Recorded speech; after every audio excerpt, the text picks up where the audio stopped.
Hello, you're watching The Market Bull. I'm Rebecca Marsh, and today we're taking a close look at Patriot Lithium, trading under the ASX code PAT. The company's CEO and Managing Director, Nicholas Vickery, joins me now. Nick, welcome. Hi Rebecca, and thanks for having me. So Nick, firstly, Patriot has had a number of acquisitions in Ontario recently. What can you tell us about these?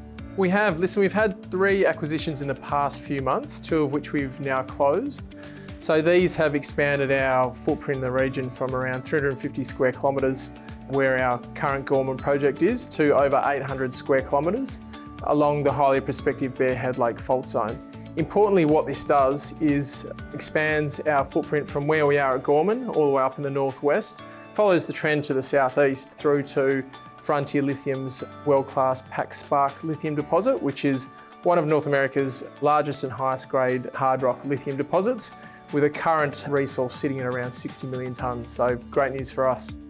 So why did Patriot choose Ontario as a lithium exploration destination?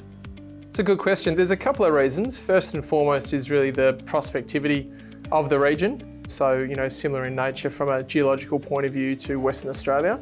And also it's really underexplored. So compared to similar regions, for example, in Western Australia, the amount of drill holes focused on lithium is a lot less.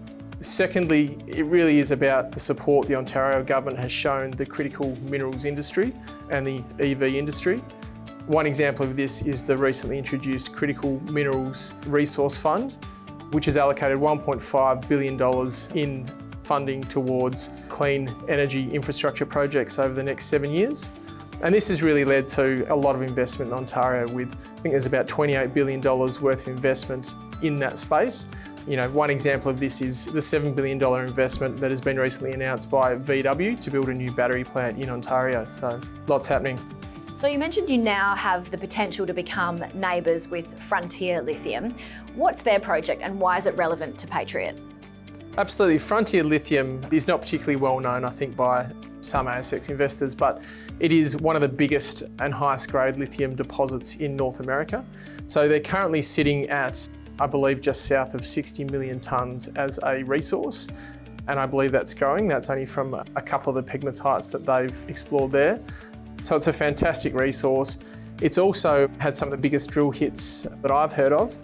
One of their best from last year was 398 metres of spodumene at around about 1.88% lithium oxide, which is absolutely huge. So great to have them as a neighbour. And importantly, what Patriot's done now is we've got all the ground along the fault from our, like I said, Gorman project all the way through to and surrounding a part of Frontier Lithium's ground. You mentioned some great early stage results from Gorman. What can you tell us about these? Sure. Well, we only staked the ground in 2023 and we've already done a lot of fantastic initial work there, which has included, mapping and some geochemical and geophysical programs there. So what we found is we've got an 8 kilometre long pegmatite trend, and we've confirmed that at least 5.2 kilometres of that trend contains high grade outcropping lithium mineralisation, with sort of samples up to 3.7% lithium oxide in some of those rock chips. So that's highly encouraging.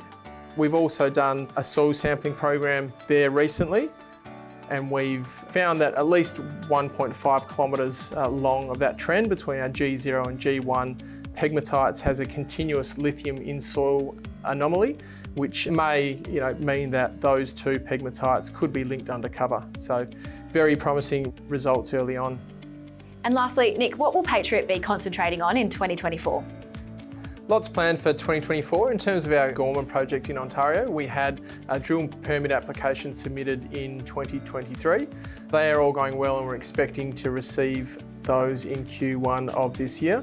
So right now we're really doing everything in our power to make sure we do get those permits on time. So engaging with the right authorities, the right First Nations groups, etc. We've also acquired a massive land package now, as you've seen. So really it's going to be planning for our work over that increased land holding this year.